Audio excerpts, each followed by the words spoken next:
Hey guys, Kevin here with eTrailer, and today I'm going to be showing you how to install the Solera 5000 series slide topper here in our 2022 East to West Alta Travel trailer. So a big benefit of these slide out toppers is that it's going to protect the roof of your slide out box.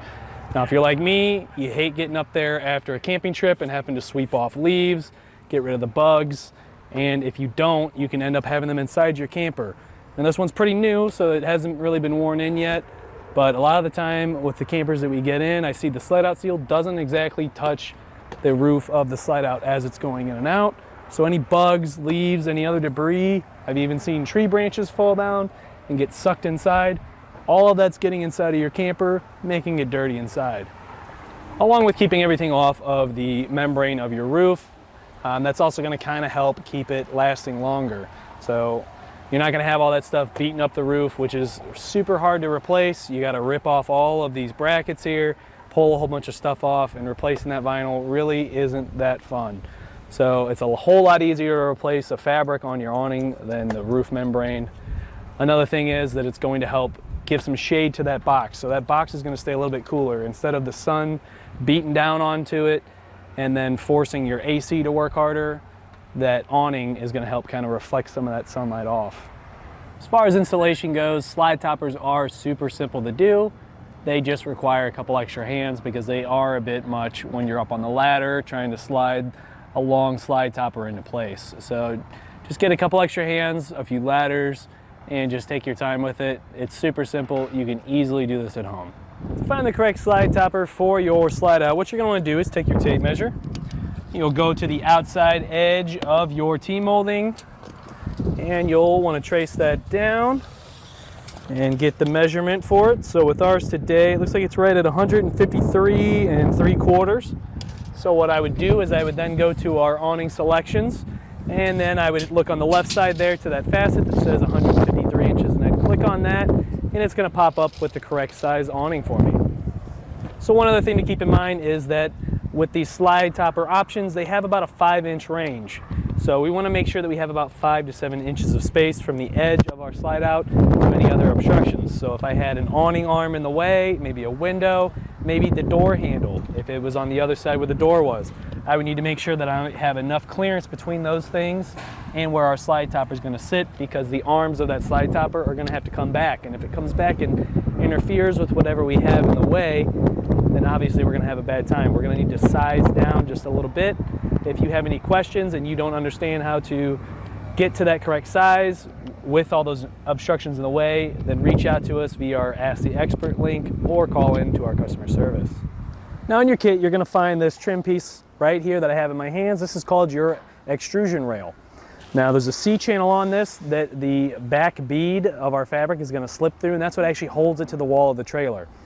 Now in the past, it used to be with the older style slide toppers that you had to have that C-channel 3 inches above the top of your T-molding, and that was going to give it the correct pitch so that as your awning came in and out, it would have the correct amount of tension, and so that everything would kind of slide off so it wouldn't kind of pool on top of there. Now it does not matter which way you put this on there. I typically like to have the screw side down. That way it kind of hides it and kind of keeps those screws out of the elements, because the fabric will kind of cover them. Because if you let it sit up, then you'll kind of have all that rain sit there and hit it, and then you can end up having those screws rust out. So typically I'll kind of place it like this. Now with our new 5000 series slide out toppers, there is a little bit of a change here. Instead of just being 3 inches, I like to do about 3.5, and I'll show you why. Now, when we look at our awning arm and our extension rod, you're going to see it's a little bit different than how it used to be. It used to be a hexagon shape. Now it's more of a flat oblong, and it's going to have a hole in one side. You'll slip that right in, and it's going to match up with that hole that's in the arm. There's going to be 2 screws that are going to have a Phillips head. They're going to be pretty thick compared to the other ones, so it's not hard to see. You'll shoot that in there, and that's going to tighten that down into there. Now the difference here compared to the old ones is that from the center of this to the center of our roller, it's about 3.5 inches. Where in the past it used to be about 3 inches. I feel like if you get a little bit too far or too low under that, your fabric's either going to rub against the T-flange or the T-molding or your flange, and then if you get too high, it starts to kind of put too much tension on the roller, and then the arm itself isn't going to want to slide into the bracket. It's going to pull that roller away from it, and then you can have some issues. In the instructions they say, I think about 4.5 to 7 inches. That's going to be too far. It's going to end up pulling on that too much, and then you're going to have to fight those brackets the whole time. So in my opinion, keep that C-channel about 3 to 3.5 inches above your flange or T-molding. So just like before, I'm going to go ahead and shoot in the screw for our extension rods. That lined up.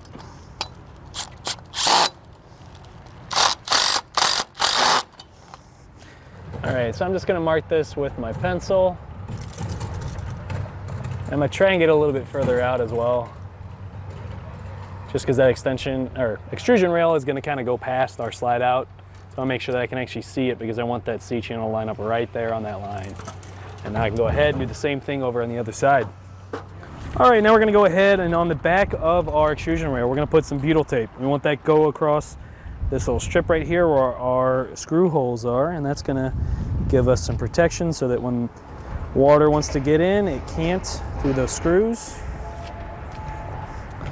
Put that on there nice and tight. So now you can go ahead and just peel off the backing. All right, now I'm gonna go ahead and I'm gonna press that on, and right behind the C channel, right in the center of it, I got that line that I drew. So I'll work my way down. I've got somebody else holding it on the other side, just because this is such a long piece right now. If you had a smaller one, you could kind of manage it on your own. Then you can go ahead and do it by yourself, but I recommend having a second set of hands. In your kit, you're gonna find these round-headed screws that have a square bit.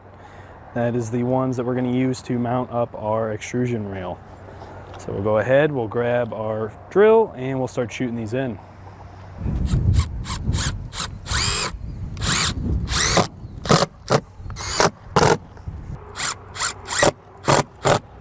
Next, we're gonna go ahead and take our inner brackets. You'll see in your kit, you got these big large ones. These are gonna be your outer brackets, and they're gonna slip onto your inner brackets. There's gonna be 2 sets of holes, so you can have it a little bit higher or lower, depending on where it needs to sit on your flange there. So we'll go ahead and throw on some butyl tape as well. That's gonna help seal up those holes so that no water can get through. Now put that down to there. And then we can cut off the excess.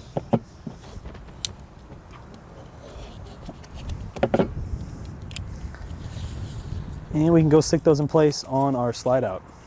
On our inner bracket, you're gonna see there's a lip on it, and that lip needs to be facing up. That's gonna press up against this and keep this rounded piece away from the T-molding, so that way you can actually slide the brackets on.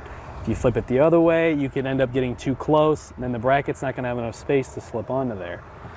So what we're gonna wanna do is get this as close as we can up and then over, but this one's got a little bit of space to where I can kind of slide under the corner right there. I don't want to do that, because like I said, if I get too far over, I'm not gonna be able to get that bracket fully on there. It's not gonna sit flush.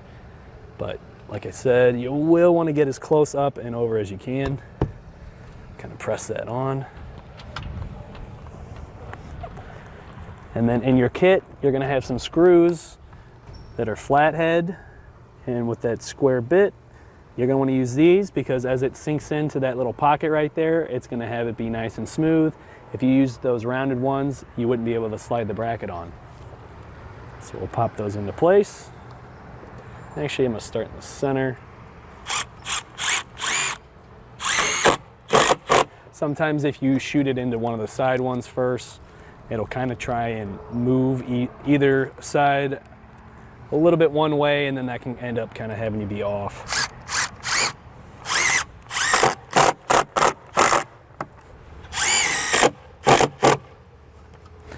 And if you want, you can come back and kind of scrape off some of that butyl tape. It's real easy to do if you have a little plastic trim panel tool, or if you want, you can just kind of pick it off with your hands. And we'll go ahead and just repeat the same process over on the other side. At this point, we can go ahead and rip off this little paper that's holding it on.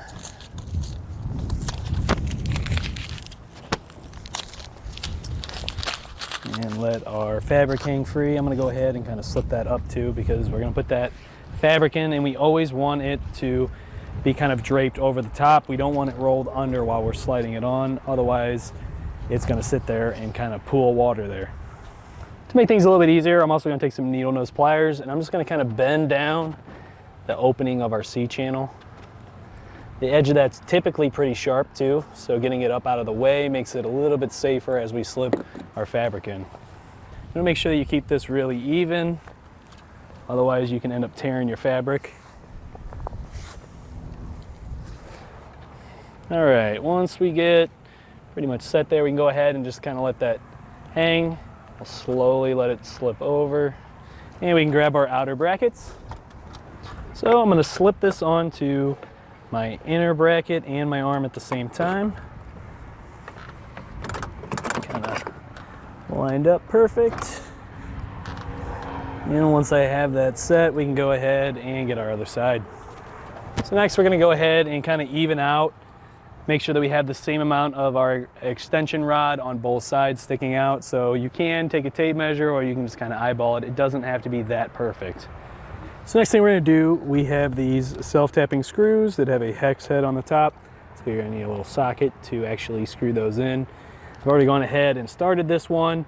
Now in the past, with our older style awnings, the extension rod had to be kind of held up to hold it flat up against that bracket. With this new design, it makes it a little bit easier. You don't really have to try and hold it. You can just start shooting these screws in.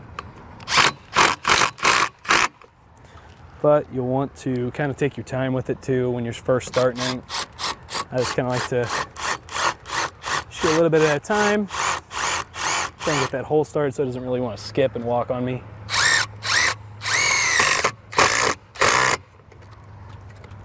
And now that we have those locked in place, we can go ahead and do the same thing on the other side. Another thing with this, if you do sit there and just run it down real hard, you can end up snapping the head of the screw off.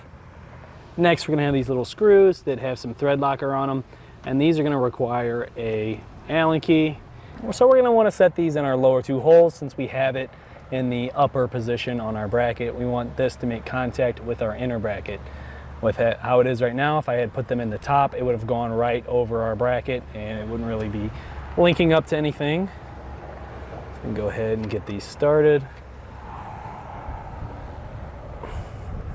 And once that's nice and tight, it's not going to allow this bracket to move at all on the inner bracket.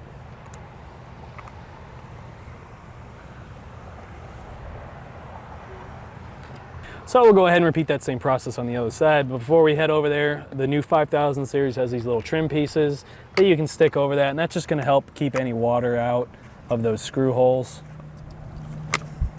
So I'll get that lined up and then slipped into place. Next, we're going to go ahead and just kind of take some of the tension off of this clip right here by rolling our roller back. You can pull that out of place, and you will want to hang on to this clip. This is your best friend. If you ever, for any reason, have to take this slide topper off, or if you ever have to replace the fabric or do any kind of maintenance on it, put this clip back in and it's going to hold it, because without that clip in place, you start removing these brackets, they're going to want to flip and they can hit you and hurt you or hurt the wall of your trailer. All right, now I'm going to slowly let that tension up. And now we're at a point where we can run our slide out in and out a few times. It's going to kind of help move that bead around and kind of get it straight. And then we want to get it to where this is perfectly tensioned without a bunch of wrinkles running through the roll. Now, if you have to, you may have to kind of pull or yank on one side here or the other, depending on how it's kind of wrinkling, just to kind of get it tensioned right. And then we're going to shoot some screws into that bead. Next, we're going to take our little black screws that are in our kit, and we're going to shoot those into our extrusion rail about an inch or two back. And when we're doing this, you want to be real careful, because this can walk on you. You don't want to end up cutting right through your fabric. So what I like to do is kind of just set it on there, and I'll just kind of slowly click it in, get that hole started. I'm just going to put that right through, and that's going to secure the bead in place, so that way it can't slide back or forth. And that'll complete our installation. Well, I think that about does it for today's installation of the Solera 5000 series slide topper here on our 2022 East to West Alta Travel trailer. My name's Kevin. Thanks for watching.